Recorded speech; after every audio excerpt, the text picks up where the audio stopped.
اعوذ باللہ من الشیطان الرجیم بسم اللہ الرحمن الرحیم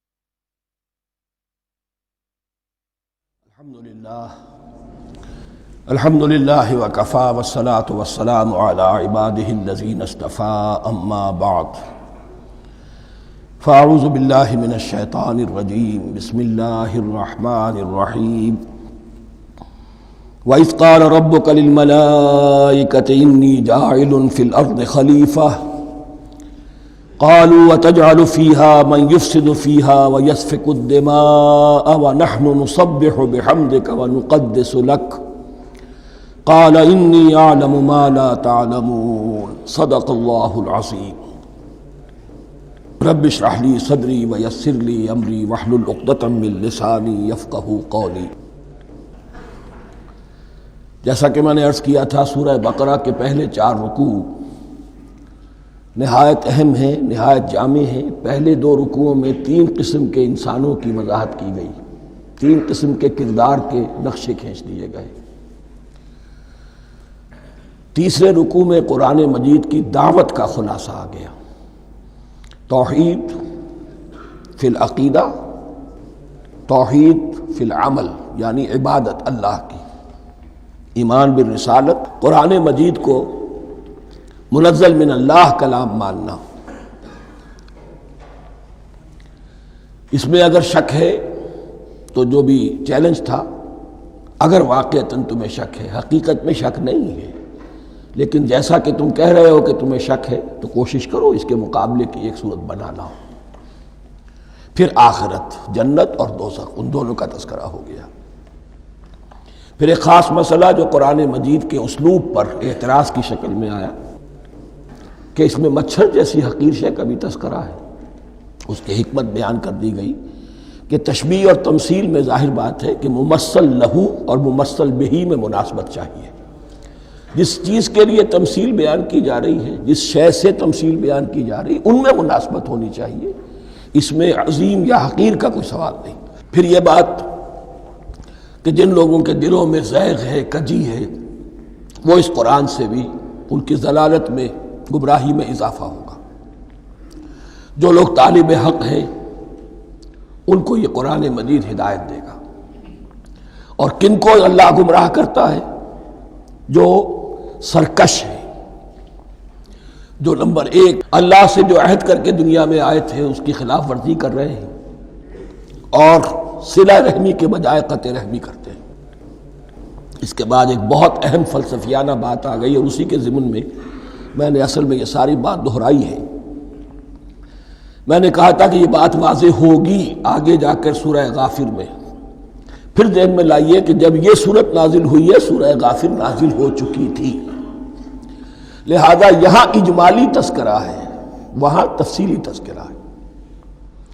اہل جہنم کا قول نقل ہوا ہے، ربنا امتنا اثنتین واحییتنا اثنتین فاعترفنا بذنوبنا فہل الی خروج من سبیل۔ اے اللہ، تو نے 2 مرتبہ ہم پر موت وارد کی، 2 مرتبہ ہمیں زندہ کیا، اب ہم نے اپنے قصور تسلیم کر لیے، تو اب یہاں سے بھی کوئی اور مرحلہ ہے یا نہیں؟ یہاں سے نکلنے کا بھی کوئی راستہ ہے یا نہیں؟ اس سے حقیقت یہ واضح ہوئی، انسان کی تخلیق اول ہوئی عالم ارواح میں، صرف ارواح کی حیثیت سے، اور حدیث میں آتا ہے الارواح جنود مجندہ، لشکروں کی شکل، تمام انسان۔ ان سے عہد لیا گیا الست بربکم قالوا بلی، پھر سلا دیا گیا ارواح کو۔ یہ گویا کہ پہلی موت تھی جو ہم گزار آئے۔ پھر عالم خلق کا مرحلہ آیا۔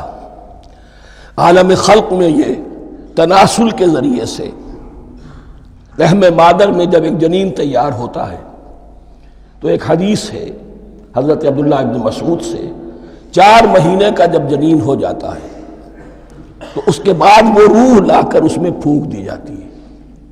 یہ گویا کہ احیاء اولا ہو گیا، پہلی مرتبہ کا زندہ کیا جانا، پہلی موت کی نیند سے جگا دیا گیا.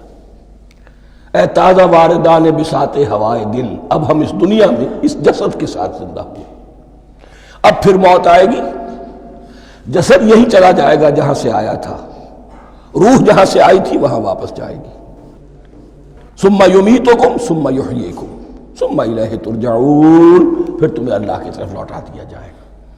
یہ ہے بہت گہرا نقطہ فلسفہ دین کا. اس کے بعد مضمون شروع ہو رہا ہے خلافت کا، جس کا اجمالی جو ہے تذکرہ تیسرے رکوع کی آخری آیت میں آ گیا. هو الذی خلق لکم ما فی الارض جمیعا،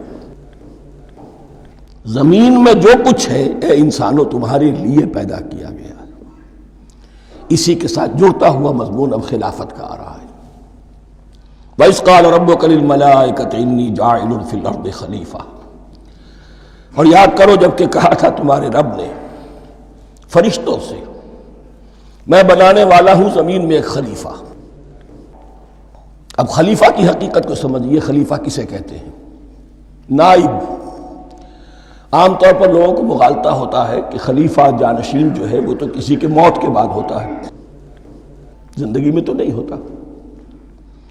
لیکن یہاں اصل میں ہمارے لیے بہت آسان ہے، انسان کی جو اصل حقیقت ہے اس دنیا میں اس کو سمجھنے کے لیے یوں سمجھیے کہ ہم آج سے 50 سال پہلے انگریز کے غلام تھے. ہمارا بادشاہ یا ملکہ انگلستان میں تھا یا تھی. دہلی میں وائس رائے ہوتا تھا. وائس رائے کا کام کیا ہے؟ جو حکم آیا ہے ہز میجسٹیز گورنمنٹ کا یا ہر میجسٹیز گورنمنٹ کا جو حکم آیا ہے بلا چون و چرا بغیر کسی تغیر اور تبدل کے نافذ کرے. ہاں جہاں کوئی حکم وہاں سے نہیں ہے تو یہاں کے حالات میں بہترین اپنی رائے قائم کرے، غور و فکر کرے یہاں کی مصلحتیں کیا ہے. جو چیز بھی امپائر کی مصلحت میں ہو اس کے مطابق فیصلہ کر سکتا ہے. بین ہی یہی رشتہ ہے. اللہ ہے لیکن اللہ نے اپنے آپ کو غیب کے پردے میں چھپا لیا ہے. زمین پر انسان ہے. اب انسان کا کام یہ ہے جو ہدایت آ رہی ہے اللہ کی طرف سے اس پر تو بے چون و چرا عمل کرے. جہاں کوئی ایکسپریس ہدایت نہیں ہے، کوئی واضح ہدایت نہیں ہے، وہاں اپنے بیسٹ ججمنٹ کو ایکسرسائز کرے. اسی کا نام اجتہاد ہے. غور و فکر کرے، سوچے، اور جو بات روح دین کے زیادہ سے زیادہ مطابقت رکھنے والی ہو اس کو اختیار کر لے. بین ہی یہی رشتہ ہے در حقیقت رشتہ خلافت کہ جو اللہ اور انسان کے مابین ہے. اب یہ جو دی گئی ہے یہ حیثیت تمام انسانوں کو دی گئی ہے. پوٹینشلی ہر انسان اللہ کا خلیفہ ہے. لیکن جو اللہ کا باغی ہو جائے، جو خود حاکمیت کا مدعی ہو گیا، گویا کہ وہ باغی ہے. اب اگر شاہ جہان بادشاہ تھا، اس کا کوئی ولی عہد تھا، اور ولی عہد جو ہے صبر نہیں کر سکتا، اپنے باپ کی زندگی ہی میں بغاوت کر دیتا ہے، حکومت حاصل کرنا چاہتا ہے، تو اب وہ کیا ہے؟ واجب القتل ہے. جو لوگ بھی حاکمیت کے مدعی ہو گئے ویسے تو حقیقت واجب القتل ہے، لیکن دنیا میں مہلت دی ہے اللہ نے.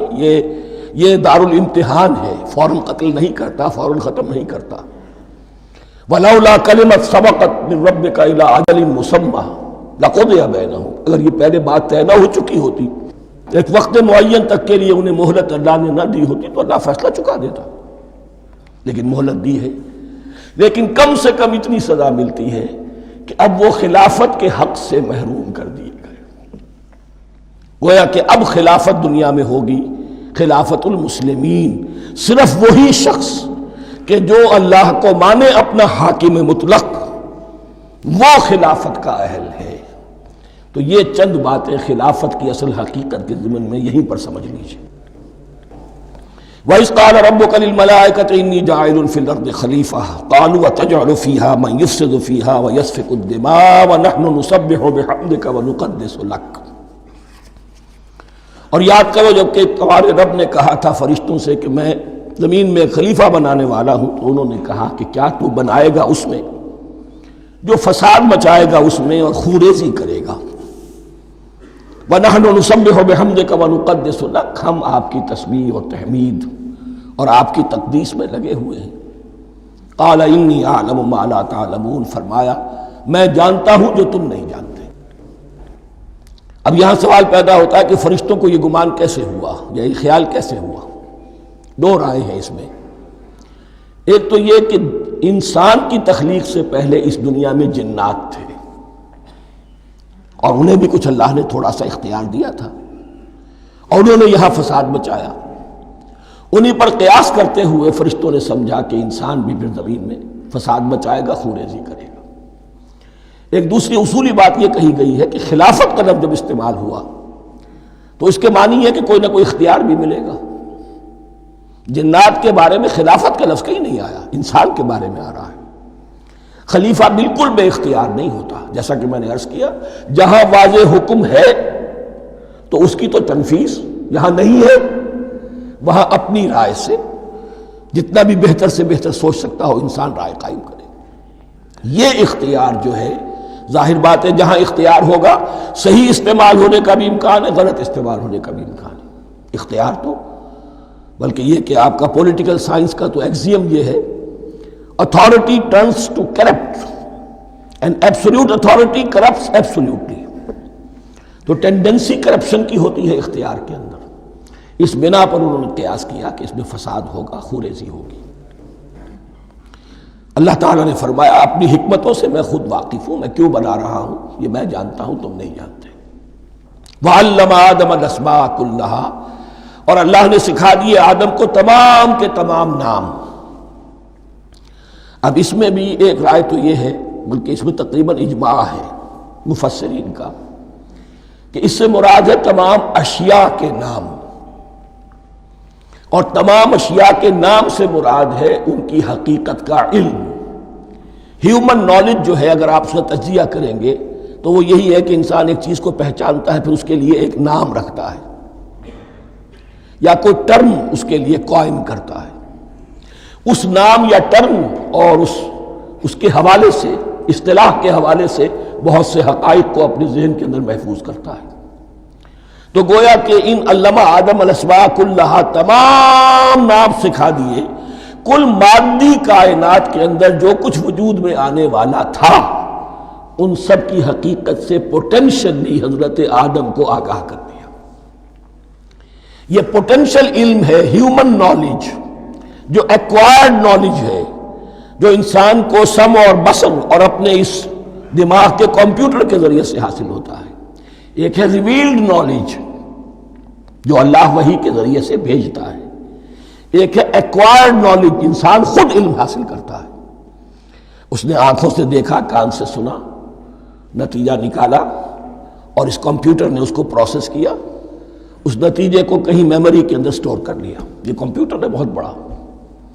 پھر کچھ اور دیکھا، کچھ اور سنا، کچھ چھو کر معلوم ہوا، کچھ چکھ کر معلوم ہوا، کچھ سونگھ کر معلوم ہوا، کوئی اور نتیجہ نکلا، اسے وہ پاس میموری کے ساتھ اس کو ٹیلی کیا اور نتیجہ نکالا۔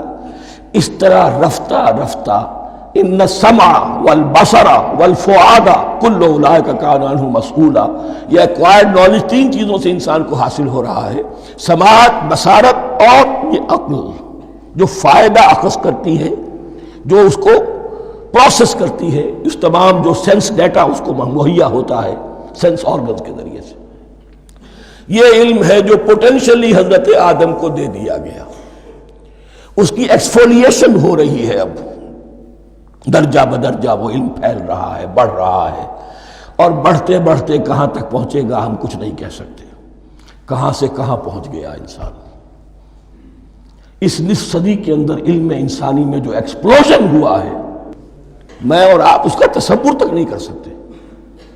اکثر بڑے بڑے جو سائنسدان ہیں انہیں تصور نہیں ہے، اس لیے کہ ایک شخص اپنی لائن فزکس کے بارے میں جانتا ہے کیا کچھ ہو گیا، یا فزکس کی بھی کسی شاخ کے بارے میں جانتا ہے، باقی دوسری جو لائن ہے اسے کچھ پتہ نہیں۔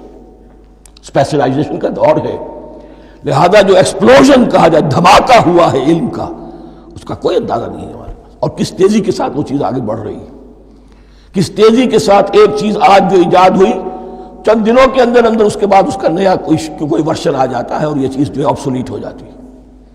کمیونیکیشن کے اندر جو انقلاب عظیم برپا ہوا، تو آپ یہ سمجھیے کہ اقبال نے جو شعر کبھی کہا تھا کہ عروج آدم خاکی سے انجم سہمے جاتے ہیں کہ یہ ٹوٹا ہوا تارا مہ کامل نہ بن جائے، اور یہ مہ کامل بنے گا کب؟ جب دجال کی شکل اختیار کرے گا۔ دجال کون ہوگا؟ جو ان تمام قواعد طبیعہ کے اوپر قابو پا لے گا، جب چاہے گا جہاں چاہے گا بارش برسائے گا، رزق کے تمام خزانے اپنے ہاتھ میں لے لے گا، جو اس کے اوپر ایمان لائے گا اسی کو ملے گا، کسی اور کو نہیں ملے گا، اس کی آواز پوری دنیا میں سنائی دے گی، وہ چند دنوں کے اندر پوری دنیا کا چکر لگا لے گا۔ یہ ساری چیزیں جو حدیث میں دجال کے بارے میں آئی ہیں وہ اسی علم آدم ایکوائرڈ نالج کے اس حد کو پہنچ جانا کہ وہ ٹوٹل مسٹریز نیچر کی جو ہے وہ اس پر منکشف ہو جائے اور ان قواعد طبیعہ کو وہ ہارنس کر لے، قابو میں لے آئے اور انہیں استعمال کرے۔ کبھی جب ہمارے کسی بہت 200-300ویں کوئی پیڑھی میں کوئی ہمارے جد امجد ہوں گے جنہوں نے کوئی چٹان دیکھی کہ گری، پتھر پر پتھر ٹکرایا تو آگ اس میں سے شعلہ نکلا، اس کا یہ مشاہدہ کافی ہو گیا آگ پیدا کرنے کے لیے۔ پتھروں کو ٹکراؤ آگ پیدا کر لو، یہ اس دور کی سب سے بڑی ایجاد تھی، آگ، انرجی۔ اب وہ انرجی کہاں سے کہاں پہنچی، وہ آگ نے بھاپ کی شکل اختیار کی، پھر ہم نے بجلی ایجاد کی، اور کب کیا ہے ایٹمک انرجی ہے اور نہ معلوم کیا کیا ہے، واللہ اعلم۔ ان تمام چیزوں کا تعلق ہے خلافت ارضی کے ساتھ، لہذا فرشتوں کو جو بتایا گیا وہ یہ ہے کہ آدم کو علم بھی دیا جا رہا ہے، صرف اختیار ہی نہیں دیا جا رہا، علم دیا جا رہا ہے۔ وَعَلَّمَ آدَمَ الْأَسْمَاءَ كُلَّهَا ثُمَّ عَرَضَهُمْ عَلَى الْمَلَائِكَةِ، پھر ان تمام اشیاء کو پیش کیا فرشتوں کے سامنے۔ فَقَالَ أَنبِئُونِي بِأَسْمَاءِ هَؤُلَاءِ، اور فرمایا کہ مجھے بتاؤ ان چیزوں کے نام، ان کنتم صادقین، اگر تم سچے ہو۔ قالوا سبحانک لا علم لنا الا ما علمتنا، انہوں نے کہا پروردگار تو پاک ہے ہر نقص سے، ہر عیب سے، ہر ضعف سے، ہر احتیاج سے، مبرہ ہے، منزہ ہے، اعلیٰ ہے، ارفع ہے۔ لا علم لنا الا ما علمتنا، ہمیں کوئی علم حاصل نہیں سوائے اس کے جو تو نے ہمیں سکھا دیا ہے۔ اس کی تعبیر یہی بہتر معلوم ہوتی ہے کہ ملائکہ کی حیثیت در حقیقت اس کائناتی جو حکومت ہے اللہ کی آفاقی حکومت، اس کے کارندوں کی ہے، یہ اس کے سول سرونٹس ہیں، تو ہر ایک کو صرف اس کے شعبے کے متعلق علم دیا گیا ہے، علم جامع نہیں ہے، تمام چیزوں کا علم یہ معلوم کرنے کی استعداد ان کے پاس نہیں ہے۔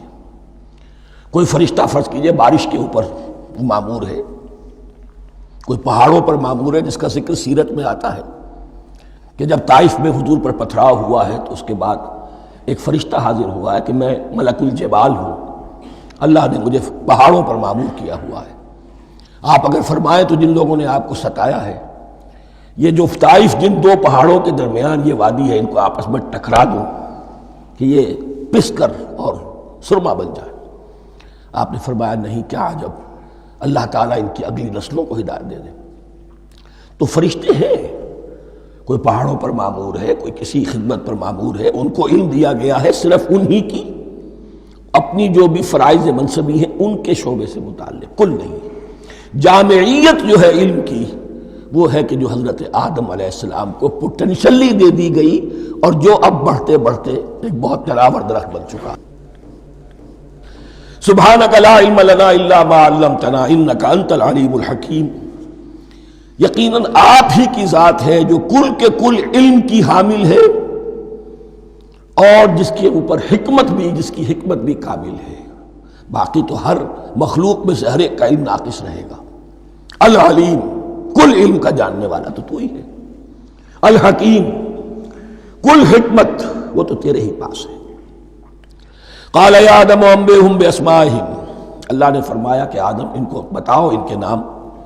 فلما انباہم باسمائہم، تو جب انہوں نے بتا دیے ان کو فرشتوں کو ان کے نام. قال الم اقل لکم انی اعلم غیب السماوات والارض. تو اللہ نے فرمایا کہ میں نے کہا نہیں تھا کہ میں جانتا ہوں آسمانوں اور زمین کی تمام غائب چیزوں کو جو تمہاری نگاہوں سے بھی اوجھل ہے. غیب میں ہر شے کا جاننے والا ہوں. وَأَعْلَمُ مَا تُبْدُونَ وَمَا كُنْتُمْ تَكْتُمُونَ. اور میں جانتا ہوں جو کوئی تم ظاہر کر رہے تھے اور جو کوئی تم چھپا رہے تھے. چھپانے میں محسوس ہوتا ہے کہ ان کی خواہش یہ تھی کہ خلافت ہمیں ملے.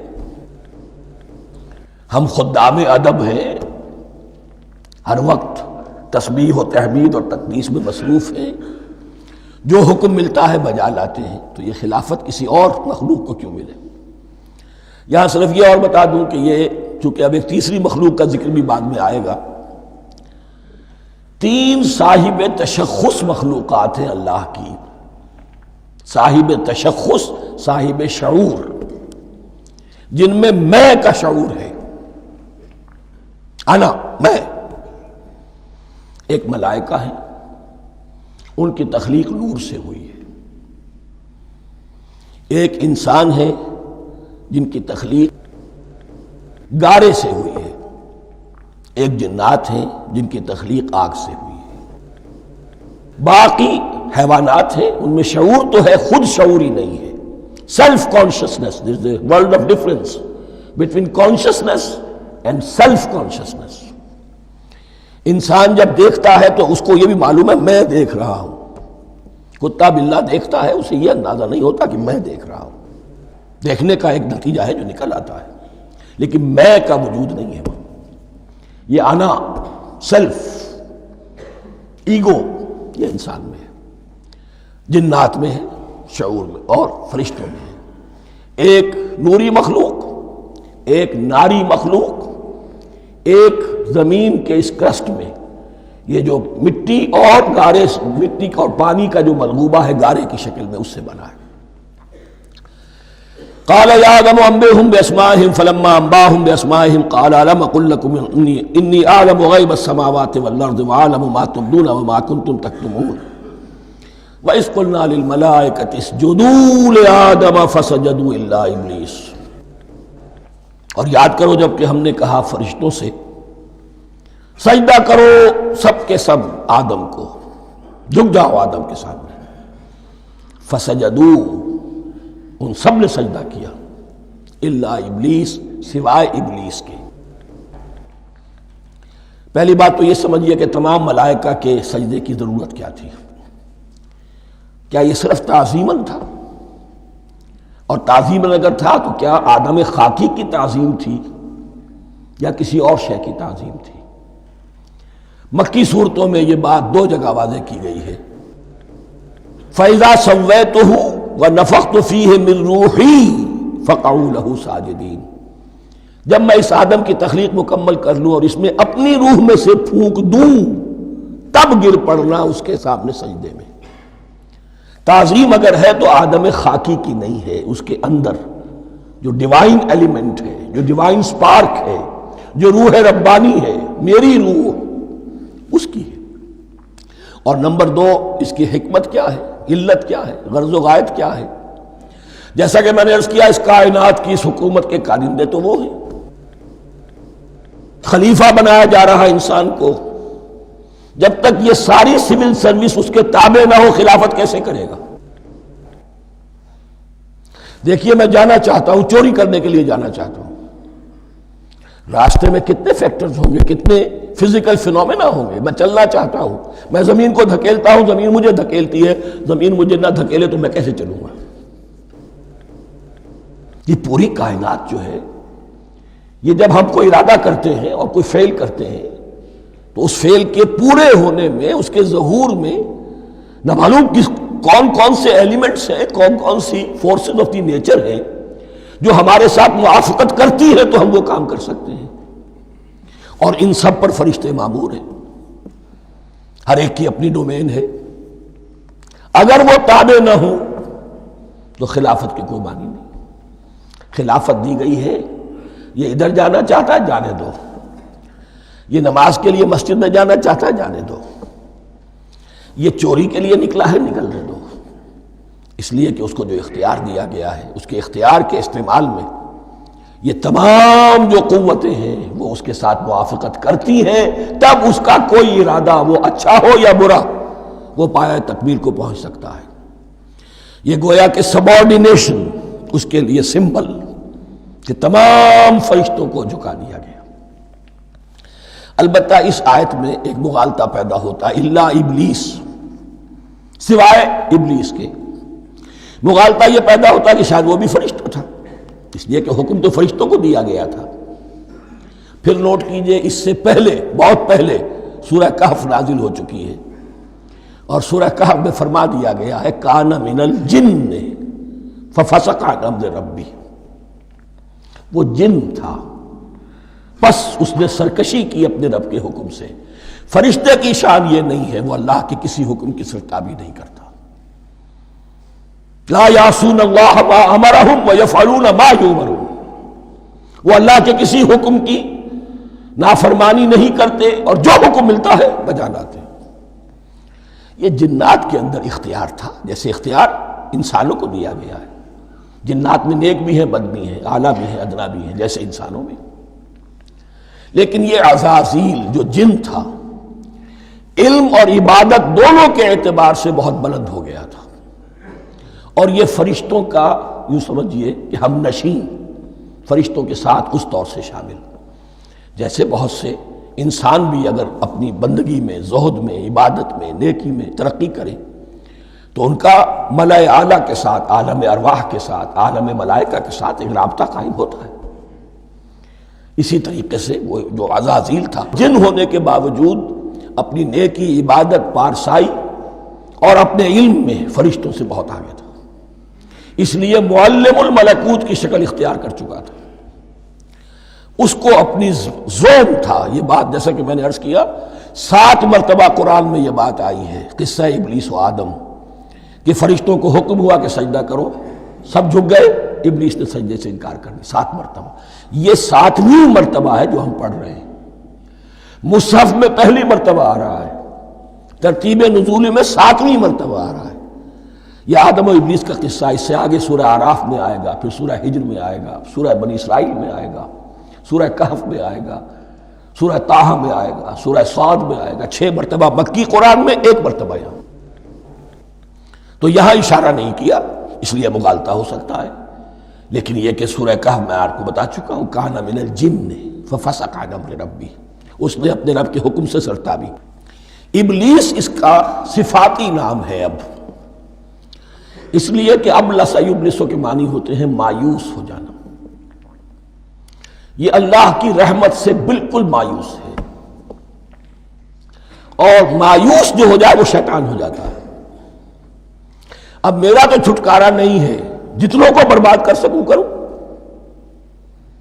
میری تو عاقبت خراب ہو چکی ہے، جتنوں کو اپنے ساتھ، ہم تو ڈوبے ہیں صنم، تم کو بھی لے ڈوبیں گے۔ اب وہ شیطان اس معنی میں کہ انسان کی عداوت اس کی گھٹی میں پڑ گئی، اس نے اللہ سے پھر اجازت بھی لی کہ مجھے مہلت دے دے، یوم یبعثون، قیامت تک کے دن کے لیے، تو میں ثابت کر دوں گا کہ یہ آدم اس رتبے کا حقدار نہ تھا، مستحق نہ تھا جو اسے دیا گیا۔ انا خیر منہ، میں اس سے بہتر ہوں۔ خلقتنی من نار وخلقتہ من طین، تو نے مجھے آگ سے بنایا، اسے گارے سے بنایا۔ لیکن یہ تکبر ہے در حقیقت کہ جس نے اسے راندہ درگاہ حق کر دیا۔ وَإِذْ قُلْنَا لِلْمَلَائِكَةِ اسْجُدُوا لِآدَمَ فَسَجَدُوا إِلَّا إِبْلِيسَ أَبَىٰ وَاسْتَكْبَرَ، ابا اس نے انکار کیا، واستکبر اور تکبر کیا، استکبار کیا، وَكَانَ مِنَ الْكَافِرِينَ۔ کانا عربی زبان میں 2 طرح کا ہوتا ہے، تامہ، ناقصہ۔ ایک معنی یہ ہو سکتے ہیں کہ ہو گیا، اب اپنے اس استکبار اور انکار کی وجہ سے کانا من الکافرین، وہ کافروں میں سے ہو گیا۔ ایک کانا تامہ ہوتا تھا ہی کافروں میں سے، یعنی اس کے اندر سرکشی چھپی ہوئی تھی، اب ظاہر ہو گئی۔ یہ معاملہ ہوتا ہے، کسی شخص کی بدنیتی اس کے اوپر پردے پڑے رہتے ہیں نیکی کے، زہد کے، کسی خاص وقت میں آ کر وہ ننگا ہو جاتا ہے، اور جو اس کے اندر تھا اصل، اس کی حقیقت، وہ سامنے آ جاتی ہے۔ اس کا امکان ہے، تو دونوں معنی اس کے ہو سکتے ہیں۔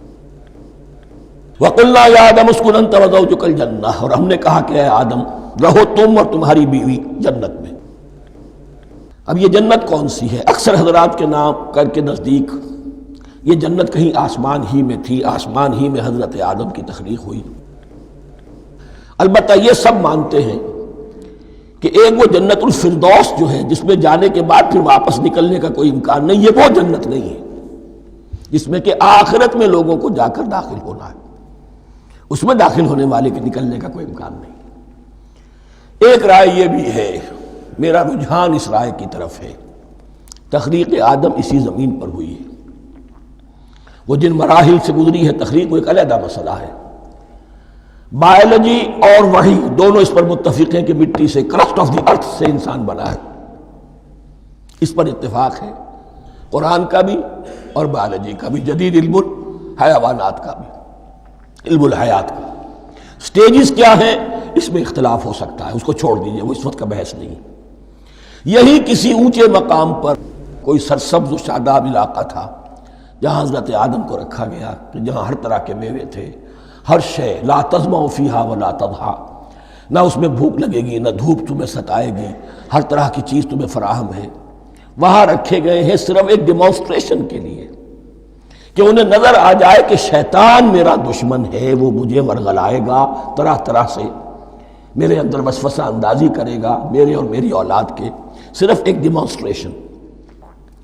اس کی مثال یوں سمجھیے کہ سلیکشن تو ہو گیا، سی ایس پی گریڈ میں کوئی شخص آ گیا ہے، لیکن اب وہ سول سروس اکیڈمی میں رکھا جا رہا ہے۔ تو یہ کوئی اکیڈمی ہو سکتا ہے اسی زمین پر ہو، صرف بتانا یہ تھا کہ تمہیں معلوم ہو جائے کہ یہ شیطان تمہارا دشمن ہے۔ اس لیے کہ اس میں جو ایک لفظ حبوط کا آ رہا ہے، وہ حبوط صرف ایک ہی معنی میں نہیں ہوتا، دوسری معنی میں بھی ہے۔ واللہ عالم، یہ چیزیں پھر متشابہات میں رہیں گی، اس لیے ان کے بارے میں کوئی ایک رائے دوسری رائے، اس کے لیے ذہن سے، عقل سے بات کر کے ایک یا دوسری رائے اختیار کر سکتے ہیں۔ وَقُلْنَا يَا آدَمُ اسْكُنْ أَنْتَ وَزَوْجُكَ الْجَنَّةَ، اور ہم نے کہا کہ رہو اے آدم تم بھی اور تمہاری بیوی بھی باغ میں، اس باغ میں، الجنہ اس باغ میں، گویا کہ اشارہ کیا جا رہا ہے۔ وَكُلَا مِنْهَا رَغَدًا حَيْثُ شِئْتُمْ، اور کھاؤ اس میں سے با فراغت جہاں سے چاہو، ہر طرح کا پھل ہے کھاؤ۔ وَلَا تَقْرَبَا هَٰذِهِ الشَّجَرَةَ، یہاں پہ اس درخت کا نام نہیں دیا گیا، اشارہ اس درخت کے قریب مت جانا۔ فَتَكُونَا مِنَ الظَّالِمِينَ، تو تم ظالموں میں سے ہو جاؤ گے، تم حد سے گزرنے والوں میں سے ہو جاؤ گے۔ اب اس کی بھی حکمت سمجھیے کہ چونکہ ڈیمانسٹریشن کرانی ہے کہ تمہیں کسی چیز سے، ہزار چیزیں مباح ہیں دنیا میں، چند چیزیں پینے کی حرام ہیں، اب تم اگر ان ہزار مباح چیزوں کو چھوڑ کر حرام چیز کو پیتے ہو تو یہ تمہارا اختیار ہوا، جبکہ اللہ تعالیٰ نے مباحات کا دائرہ بہت وسیع رکھا ہے۔ جس سے چاہو چند رشتے ہیں جو بیان کر دیے گئے، یہ حرام ہے، محرمات ہے، ابدیہ ہیں، ان سے تو شادی نہیں ہو سکتی، باقی کسی مسلمان عورت سے دنیا کے کسی کونے میں وہ شادی کر سکتے، کروڑوں کے آپشنز آپ کے لیے خالی کھلے ہیں، لیکن پھر بھی انسان شادی نہ کرے، زنا کرے، یہ گویا کہ اس کی اپنی خباثت نفس ہے۔ ایک نہیں، دو دو، تین تین، چار چار تک شادی کرو، اجازت ہے تمہیں۔ تو اس اعتبار سے مباحات، اب یہ پورا باغ تمہارے لیے مباح ہے، بس ایک درخت ہے اس کے پاس نہ جانا، اور درخت کا نام لینے کی کوئی ضرورت نہیں، تو آزمائش تھی نا، صرف ایک آزمائش اور اس کی ڈیمانسٹریشن۔ فَأَزَلَّهُمَا الشَّيْطَانُ عَنْهَا، تو پھسلا دیا ان دونوں کو شیطان نے اس درخت کے بارے میں۔ اب وہ کس کس طریقے سے پھسلایا، یہ بھی جیسا کہ میں نے عرض کیا 6 مرتبہ چونکہ یہ قصہ آ چکا ہے، اس کی آپ کو سورہ طٰہٰ میں تفصیل ملے گی، کس کس طریقے سے پھسلایا اور اس بات کے لیے تیار کیا۔ فَأَخْرَجَهُمَا مِمَّا كَانَا فِيهِ، تو نکلوا دیا ان دونوں کو اس کیفیت میں سے جس میں کہ وہ تھے، وہ کیفیت کہ نہ کوئی مشقت ہے نہ کوئی محنت ہے، اور انسان کو ہر طرح کا اچھے سے اچھا پھل مل رہا ہے، تمام ضروریات فراہم ہیں، خاص کوئی حلہ جنت ہے جس کا کہ لباس بھی عطا کیا گیا ہے، لیکن ان کیفیات سے اب نکال کر، اب جسے آپ کہیں گے bitter facts of life، اچھا اب جاؤ یہ ڈیمانسٹریشن کرنی تھی، ہو گئی۔ شیطان تمہارا دشمن ہے، تمہارا اور تمہاری نسل کا، شیطان لعین، اور وہ تمہیں پھسلائے گا جیسے آج پھسلایا ہے۔ تم آگاہ رہنا اس کی شرارتوں سے۔ ان الشیطان لکم عدو فاتخذوہ عدوا، یہ شیطان تمہارا دشمن ہے، اسے اپنا دشمن ہی سمجھو۔ لیکن یہ ہے کہ اگر کچھ لوگ اسے دوست بنا لیں، اس کے ایجنٹ بن جائیں، اس کے کارندے بن جائیں، یہ ان کا چوائس ہے جس کی سزا انہیں ملے گی۔ فَأَخْرَجَهُمَا مِمَّا كَانَا فِيهِ وَقُلْنَا اهْبِطُوا بَعْضُكُمْ لِبَعْضٍ عَدُوٌّ، اور ہم نے کہا اترو، تم سب ایک دوسرے کے دشمن ہوگے۔ اب یہ چونکہ جمع کا صیغہ آیا ہے، ایک دوسرے کے دشمن ہوگے، تو ایک دشمنی تو شیطان اور آدم اور ذریت آدم کی ہے، ایک اور دشمنی بھی ہے جو انسان میں مرد اور عورت کے مابین ہے۔ عورت بھی پھسلاتی ہے، غلط راستے پر ڈالتی ہے، مرد عورتوں کو گمراہ کرتے ہیں، عورتیں مردوں کو گمراہ کرتی ہیں۔ قرآن مجید میں کہا گیا یا ایھا الذین آمنوا ان من ازواجکم واولادکم عدوا لکم فاحذروہم، اہل ایمان چوکنے رہو، چوکس رہو، تمہاری بیویوں اور اولاد میں سے تمہارے دشمن ہیں، بچ کر رہو، کیپ الرٹ، کہیں ان کی محبت تمہیں راہ حق سے منحرف نہ کر دے۔ تم ایک اچھا کام کرنا چاہتے ہو، بیوی رکاوٹ بن گئی، بیوی کو اچھا کام کرنا چاہتی، شوہر رکاوٹ بن گیا، تو یہ محبت نہیں ہے، یہ عداوت ہے۔ اس حوالے سے بعضکم لبعض عدو وَلَكُمْ فِي الْأَرْضِ مُسْتَقَرٌّ وَمَتَاعٌ إِلَىٰ حِينٍ، اور تمہارے لیے اب زمین میں مستقر ہے، جائے قیام ہے اور متاع ہے، ضرورت کی چیزیں ہیں ہم نے فراہم کر دی ہیں، إِلَىٰ حِينٍ، لیکن ایک وقت معین تک کے لیے، یہ ابدی نہیں ہے، ایک وقت آئے گا یہ بساط ہم لپیٹ دیں گے۔ یوم نطوی السماء کطی السجل للکتب، جس دن کہ ہم تمام فضاؤں کو اور تمام خلاؤں کو، تمام آسمانوں کو اس طرح لپیٹ لیں گے جیسے کتابوں کا تمار لپیٹ لیا جاتا ہے۔ ایک وقت آئے گا، یہ تخلیق الی اجل مسمى ہے، الی حین ہے۔ فتلقى آدم من ربہ کلمات فتاب علیہ، تو سیکھ لیے، حاصل کر لیے آدم نے اپنے رب سے کچھ کلمات، تو اللہ نے ان کی توبہ قبول کر لی۔ اب اس کی وضاحت سورہ اعراف میں ہے، یہ تو چونکہ پس منظر میں وہ 2/3 قرآن موجود ہے، اس کی وضاحت کیا ہے کہ حضرت آدم میں سخت پشیمانی پیدا ہوئی ہے، میں نے کیا کیا، مجھ سے خطا سرزد ہو گئی، اللہ کے حکم کی میں نے خلاف ورزی کی، لیکن ان کے پاس الفاظ نہیں تھے کن الفاظ میں اللہ سے استغفار کریں، کن الفاظ میں اللہ سے معافی چاہیں۔ اللہ کی رحمت یہ ہوئی کہ اللہ نے الفاظ انہیں خود تلقین فرما دی۔ یہ اللہ کی شان رحیمی ہے۔ اصل شے جو ہے وہ انسان کے اندر گناہ پر ندامت کا پیدا ہو جانا ہے، یہ اصل توبہ ہے۔ علامہ اقبال نے جو بڑی اپنی آغاز عنفوان شباب میں جو اشعار کہے تھے، ان میں سے ایک شعر کو سن کر پھڑک اٹھے تھے اس وقت کے اساتذہ بھی، موتی سمجھ کے شان کریمی نے چن لیے قطرے جو تھے میرے عرق انفعال کے۔ انفعال کہتے ہیں شرمندگی کو، شرمندگی سے میری پیشانی پر جو پسینے کے قطرے نمودار ہو گئے، میرے پروردگار کو وہ اتنے عزیز ہوئے، اس نے انہیں موتی کی طرح چن لیا۔ موتی سمجھ کے شان کریمی نے چن لیے قطرے جو تھے میرے عرق انفعال کے۔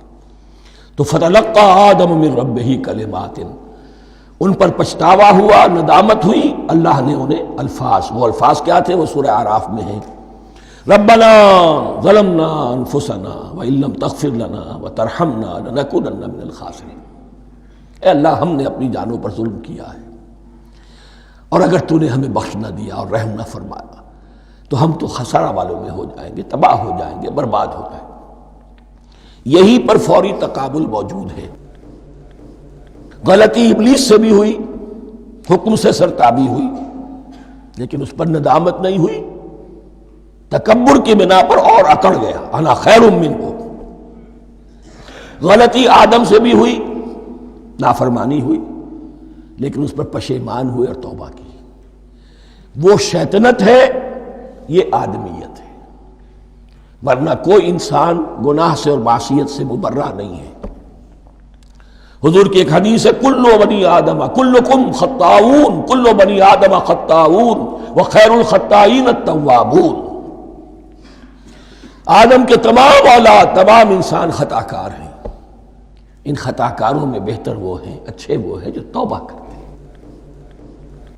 تو یہاں حضرت آدم سے غلطی ہوئی، انہوں نے توبہ کی، پشیمانی ہوئی، ندامت ہوئی، اس نے کی اور اس پر جم گیا، اصرار کیا۔ فتلقى آدم من ربه کلمات فتاب علیہ انہ هو التواب الرحیم۔ یقیناً وہی تو ہے بہت توبہ کو قبول فرمانے والا اور بہت رحم فرمانے والا۔ یہ نوٹ کیجئے گا، توبہ کا لفظ دونوں طرف سے آتا ہے، بندہ بھی تواب وخیر الخطائین التوابون، تواب بندے بھی ہو گئے، تواب اللہ بھی ہے۔ اس کی اصل حقیقت کیا ہے؟ بندے نے خطا کی اور دور ہو گیا اللہ سے، اللہ نے اپنی رحمت کی نگاہ اس سے پھیر لی۔ بندے نے توبہ کی، اللہ پھر اپنی رحمت کے ساتھ اس کی طرف متوجہ ہو گیا۔ توبہ کے معنی پلٹنا۔ بندہ معصیت سے توبہ کر کے اپنی اصلاح کی طرف، بندگی کی طرف، اطاعت کی طرف پلٹ آیا۔ اللہ نے جو اپنی نظر رحمت پھیر لی تھی، اللہ نے پھر وہی اپنی شان غفاری اور رحیمی کے ساتھ بندے کی طرف توجہ فرما لی، جس کے لیے حدیث میں الفاظ آتے ہیں، تم اگر میری طرف بالشت بھراؤ گے میں ہاتھ بھراؤں گا، تم اگر چل کر آؤ گے میں دوڑ کر آؤں گا، ہم تو مائل بکرم ہے کوئی سائل ہی نہیں، راہ دکھلائیں کسے رہنم منزل ہی نہیں۔ وہ تو تواب ہے، بس فرق یہ ہے کہ تابہ بندے کے لیے ہوگا تو الہ ہوگا، تابہ الہ، انی تبت الیک، اور جب اللہ کی طرف سے ہوگا تابہ علیہ، وہ اعلیٰ ہوگا، اس پر توبہ کی، یعنی اللہ کی بلند شان ہے تو انسان توبہ کرتا ہے تو اس کی طرف توبہ کرتا ہے۔ اللہ کی شان کیا ہے؟ وہ توبہ کرتا ہے تو بندے پر اعلیٰ، فتاب علیہ انہ هو التواب الرحیم۔ قلنا اہبطوا منہا جمیعا، ہم نے کہہ دیا اتر جاؤ اس سے اب تم سب کے سب۔ فَإِمَّا يَأْتِيَنَّكُم مِّنِّي هُدًى، اب یہاں لفظ آیا اہبطوا، یہاں بھی پہلے بھی آیا ہے۔ جو حضرات یہ سمجھتے ہیں کہ تخلیق آدم آسمانوں پر ہوئی ہے اور جنت بھی وہ آسمان میں ہے جہاں رکھے گئے تھے، آزمائشی یا ٹریننگ یا ڈیمانسٹریشن والی جنت، وہ یہاں حبوط کا ترجمہ کریں گے کہ آسمان سے زمین پر اترنے کا حکم دیا گیا۔ جو لوگ سمجھتے ہیں یہی کسی بلند مقام پر تھے، وہ کہتے ہیں کہ نیچے اترو، کسی بڑی اونچی سطح مرتفع پر اگر کوئی جگہ تھی تو اب نیچے اترو اور جاؤ، اب تمہیں زمین میں ہل چلانا پڑے گا، اب روٹی حاصل کرنے کے لیے یہ جو نعمتوں کے دسترخوان یہاں بچھے ہوئے تھے یہ اب تمہارے لیے نہیں ہے۔ اس کے لیے اس معنی میں اس لفظ کا استعمال جو ہے وہ آ جائے گا آگے چل کر اسی سورہ بقرہ کے اندر، کہ اس معنی میں بھی سورہ بقرہ کے 7ویں رکوع میں یہ لفظ استعمال ہوا ہے، تو امکان اس کا بھی ہے۔ بس اس سے آگے ادھر یا ادھر کی زیادہ بحث کرنے کا یہ موقع دورہ ترجمہ قرآن میں نہیں ہے۔ قُلْ اهْبِطُوا مِنْهَا جَمِيعًا فَإِمَّا يَأْتِيَنَّكُم مِّنِّي هُدًى فَمَن تَبِعَ هُدَايَ فَلَا خَوْفٌ عَلَيْهِمْ وَلَا هُمْ يَحْزَنُونَ، تو جب بھی آئے گی تمہارے پاس میری جانب سے کوئی ہدایت، تو جو کوئی میری ہدایت کی پیروی کرے گا اس کے لیے نہ خوف ہوگا اور نہ وہ حزن سے دوچار ہوگے۔ یہ ہے علم انسانی کا دوسرا گوشہ، ریویلڈ نالج۔ اس چوتھے رکوع کی جو حسن ہے اسے دیکھیے، شروع میں ایکوائرڈ نالج کا ذکر ہے جو پوٹینشلی حضرت آدم کی ذات میں رکھ دیا گیا، اور جو انسان نے پھر اپنی محنت سے ان السمع والبصر والفؤاد اس کے ذریعے سے آگے بڑھایا۔ یہ علم ہے چل رہا ہے، آج مغربی اقوام ہم سے بہت آگے ہیں، کبھی ایک زمانے میں مسلمان آگے نکل گئے تھے، لیکن ظاہر بات ہے کہ اس دنیا میں عروج تو انہی کو ہوگا جو ان چیزوں میں سب سے زیادہ جس کی آگہی حاصل ہوگی۔ البتہ ایک علم وہ ہے جو آسمان سے نازل ہوتا ہے، یہ گیون ہے، ریویلڈ نالج ہے، یہ وحی ہے۔ فَإِمَّا يَأْتِيَنَّكُم مِّنِّي هُدًى، تمہارے مقام خلافت کا تقاضا یہ ہے جو احکام ہمارے آئے، جو ہدایات ہم بھیجیں، ان کو تو پوری طریقے سے اس کی پیروی کرو۔ فَمَن تَبِعَ ہدایا، تو جو کوئی بھی میری ہدایت کی پیروی کرے گا، فَلَا خَوْفٌ عَلَيْهِمْ وَلَا هُمْ يَحْزَنُونَ وَالَّذِينَ كَفَرُوا، اور جو ناشکری کریں گے، کفر کریں گے، انکار کریں گے، وَكَذَّبُوا بِآيَاتِنَا، اور ہماری آیات کو جھٹلائیں گے، فَأُولَٰئِكَ أَصْحَابُ النَّارِ هُمْ فِيهَا خَالِدُونَ، تو وہ جہنمی ہوں گے، آگ والے ہوں گے، اس میں ہمیشہ ہمیشہ رہیں گے۔ یہ ہے گویا کہ چارٹر، اس نوع انسانی کو جو ابدی چارٹر اللہ نے دیا ہے، جبکہ زمین کا چارج دے دیا گیا خلیفہ کی حیثیت سے۔ یہاں یہ 4 رکوع جو ہے سورہ بقرہ کے، جو میں نے عرض کیا تھا، قرآن کی دعوت، قرآن کا بنیادی فلسفہ، اس پر یہ جام ہے، اور یہ مکی صورتوں کے مضامین کا خلاصہ۔ اب یہاں سے شروع ہو رہا ہے 5ویں رکوع سے مسلسل 10 رکوع، مسلسل خطاب ہے بنی اسرائیل سے۔ البتہ ان میں ایک تقسیم ہے، پہلے رکوع میں دعوت ہے۔ دعوت جب ہوتی ہے تو آمادہ کرنا، تشویق، ترغیب، دل جوئی، نرمی، یہ دعوت کے اجزاء لا ينفک ہیں، اس کے بغیر دعوت مؤثر نہیں ہوتی۔ لہذا ان 7 آیات میں یہ یوں سمجھیے کہ ان 10 رکوعوں کے لیے یہ بمنزلہ فاتحہ ہے، جیسے سورہ فاتحہ 7 آیتوں کی، ایسے ہی اس دعوت سابقہ امت مسلمہ کو دعوت دی جا رہی ہے۔ تو کس طرح دی جا رہی ہے؟ یہ کون تھے؟ یہ بھی مسلمان ہی تو تھے نا، کافر تو ہو گئے حضور کا انکار کر کے، ورنہ وہ موسیٰ کے ماننے والے، شریعت ان کے پاس، بڑے بڑے علماء ان میں، علم کا چرچا ان میں، سب کچھ تھا، ان کو دعوت دی جا رہی ہے۔ لیکن میں اس لیے آپ کو چاہتا ہوں، اس کو توجہ دلا رہا ہوں، آج اگر مسلمانوں میں جو غافل ہو گئے، اپنی حقیقت کو بھول گئے، اپنے فرض منصبی سے غافل ہو گئے، دنیا کے اور قوموں کی طرح کی ایک قوم بن کر رہ گئے، اگر کوئی ایک داعی گروہ کھڑا ہو، کوئی جماعت، کوئی فرد، اور اس سے جماعت بنے، تو ظاہر بات ہے سب سے پہلے اسے اسی امت کو دعوت دینی ہوگی، اس لیے کہ دنیا تو اسلام کو پہچانے گی اس امت کے حوالے سے۔ فزیشین ہیل تھائی سیلف، پہلے یہ تو ٹھیک ہو، یہ کہیں پر صحیح اسلام کا نمونہ پیش کرے تو دنیا کو دعوت دے سکو گے، آؤ دیکھو یہ ہے اسلام۔ اس لیے ان کو جو دعوت دینے کا اسلوب ہونا چاہیے وہ عکس ہوگا اس اسلوب کا جو ان 7 آیات میں ہمارے سامنے آ رہا ہے۔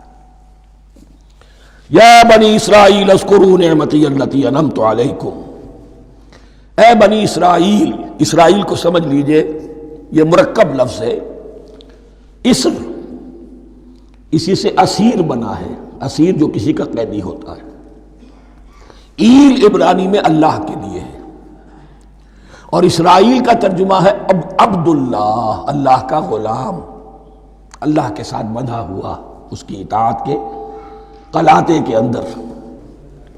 تو یہ اسرائیل یہ لقب ہے حضرت یعقوب علیہ السلام کا، ان کے 12 بیٹے تھے، 12 بیٹوں سے جو نسل چلی وہ بنی اسرائیل ہے، انہی میں حضرت موسیٰ کی بعثت ہوئی اور تورات انہیں دی گئی، پھر یہ ایک بہت بڑی امت بنے۔ ان پر 4 ادوار آ چکے تھے قرآن مجید کے نزول کے وقت، 2 مرتبہ اللہ کی رحمت کی بارشیں ہوئیں، انہیں عروج نصیب ہوا، 2 مرتبہ ان کو دنیا پرستی، شہوت پرستی، اللہ کے احکام کو پس و پیش ڈال دینے کی سزا میں عذاب کے کوڑے ان پر برسے۔ اس کا ذکر آئے گا سورہ بنی اسرائیل کے پہلے رکوع میں۔ اس وقت جب کہ قرآن نازل ہو رہا ہے، اس وقت وہ اپنے اس زوال کے دور میں تھے۔ حال یہ تھا کہ حضور صلی اللہ علیہ وسلم کی بعثت سے پہلے ہی 2nd ٹیمپل بھی شہید کیا جا چکا تھا، گرایا جا چکا تھا۔ حضرت سلیمان نے جو بنایا تھا ہیکل سلیمانی، جس کو یہ 1st ٹیمپل کہتے ہیں، اسے نیبوکدنضر نے گرا دیا تھا حضرت مسیح سے بھی کئی سو سال پہلے۔ لیکن اس کے بعد پھر یہ رومنز نے سن 70 عیسوی میں حضور کی ولادت سے 500 برس پہلے ان کا یہ یروشلم تباہ و برباد ہوا، اس میں لوگوں کو قتل کیا گیا، قتل عام ہوا، اور سیکنڈ ٹیمپل جو ہے وہ بھی گرا دیا گیا، جو اب تک گرا پڑا ہوا ہے۔ صرف ایک ویلنگ وال ہے جس کے پاس جا کر یہودی جو ہے ماتم کر لیتے ہیں، روتے ہیں، اور اب وہ بنانے پر تلے ہوئے ہیں اپنا تھرڈ ٹیمپل، اس کے نقشے بن چکے ہیں، بلو پرنٹ بن چکے ہیں۔ لیکن بہرحال جس وقت قرآن نازل ہو رہا تھا یہ بہت ہی پستی میں تھے۔ اس کے بارے میں فرمایا، اے بنی اسرائیل ذرا یاد کرو میرے اس انعام کو جو تم پر ہوا۔ وہ انعام کیا ہے؟ میں نے تمہیں اپنی کتاب دی، نبوت سے سرفراز فرمایا، اپنی شریعت تمہیں عطا فرمائی، تمہیں داؤد، تمہارے اندر داؤد اور سلیمان جیسے بادشاہ اٹھائے جو بادشاہ بھی تھے، نبی بھی تھے۔ وَأَوْفُوا بِعَهْدِي، اور میرے وعدے کو پورا کرو تاکہ میں بھی اپنے وعدے کو پورا کروں۔ یہ وعدہ ہے جو کتاب استثناء جو ہے اولڈ ٹیسٹمنٹ کی، ڈیوٹرانومی، اس کے 18ویں باب کی آیت نمبر 18 اور 19 میں ہے۔ حضرت موسیٰ سے خطاب کر کے اس میں اللہ نے یہ الفاظ فرمائے، میں ان کے بھائیوں میں سے تیرے مانند ایک نبی برپا کروں گا اور اس کے منہ میں اپنا کلام ڈالوں گا، اور وہ وہی کچھ بتائے گا جو میں اس سے کہوں گا۔